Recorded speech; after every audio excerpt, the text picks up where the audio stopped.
नमस्कार, माय मराठी चॅनलमध्ये आपलं स्वागत आहे. थोड्या वेळापूर्वी ज्या मंदिराची तुम्हाला खरोखर माहिती दिलेली होती आणि आपण आलेलो आहोत थेट या मंदिरामध्ये.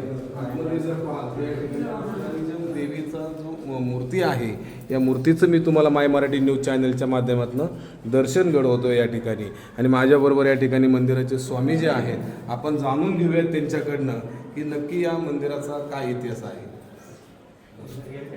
शंभू चक्र गदा हस्ता श्रीदेवी भूदेवी चन्निगराय चन्नांध्र संद्रवादम कुळवरी चन्निगराय महाविष्णू तर महाविष्णू तर हे आहे महाविष्णूची मूर्ती आहे असं आपल्याला या ठिकाणी सांगण्यात आलेलं आहे. माझ्याबरोबर या ठिकाणी माझे मित्र आहेत नवीन. खरं तर आपण आज या ठिकाणी जो फिरणार आहे या नवीनच्या माध्यमातून आपण पूर्ण परिसर पाहणार आहोत आणि अगदी ज्या ज्या मंदिराच्या देवदर्शनाला जाईल, टेम्पल्समध्ये जाईल, त्या ठिकाणची माहिती माय मराठी न्यूज चॅनलच्या माध्यमातून नक्कीच तुम्हाला. कॅमेरामन प्रसन्न संपादक बंधारे, माय मराठी.